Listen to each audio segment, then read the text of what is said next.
Once I got to 34th Street, I was panicking a little bit. I was like, oh man.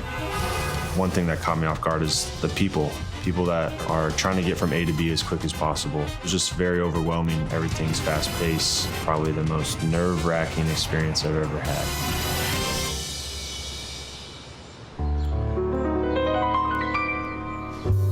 It's like when people ask me where you're from, the first thing they say is obviously, you're not in Kansas anymore.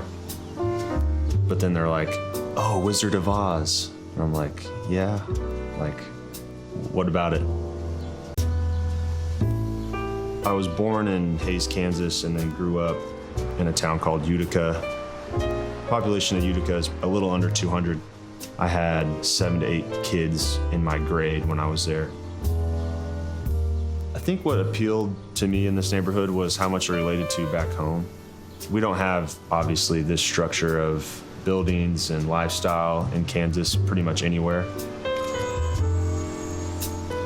And here it's just a lot slower. You see more families, you see like people not so much in a hurry, really laid back, and it somehow related to Kansas for me because it's just quiet and slow paced, and that's kind of the life I grew up living.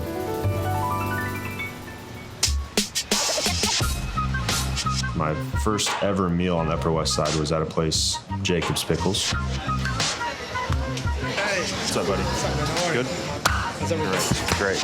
Great Southern comfort place. What's up, man? What's going on? Jacob's Pickles is a place where you could eat every day for the rest of your life, but you wouldn't live to see 50 probably. But the food's just really rich. Not the healthiest place to eat, but definitely one of the tastiest bites in New York, I'd have to say. I always start with the deviled eggs. Better do that, and then the okra and chilies. I think wherever you go, regardless if it's a restaurant or a city, and people know you on a name-to-name basis, it just gives you comfort. And when you walk into Jacob's, they take the time and say, hey, Ron, how's it going? Yeah, so I see you got a couple of our signature dishes. Just missing a few, few of the main ingredients. The place is always sparking. It's a good vibe. Everyone's just in a great mood, and those are the type of people I want to be around. And if you can get good food and the people, then that's a place you should always go. Just like melts in your mouth. Like unfair. It shouldn't even be on the menu.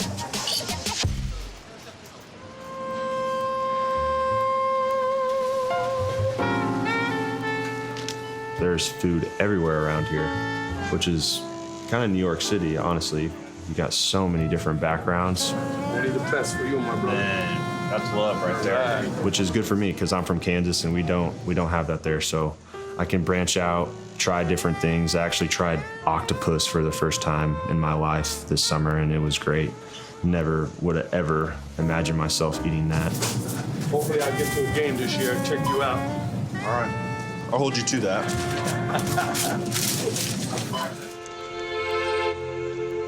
I usually walk to the park on 83rd Street.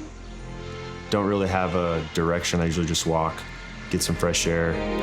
It's just a obviously beautiful area, and it's something you hear about growing up when you're not from here, and it's just remarkable that I live 2 blocks from there. Every day is very surreal knowing that you're an NBA player from Scott City, Kansas. I don't think anybody in my neighborhood could say that they've made it to the NBA. It is obviously very pleasing and grateful to be here. Coming from where basketball started, we all know Kansas is where basketball came from, and making it to where, basketball bloomed in New York City. And now I'm here playing for the Knicks. It's just super surreal, and just trying to make the most out of it while I'm here.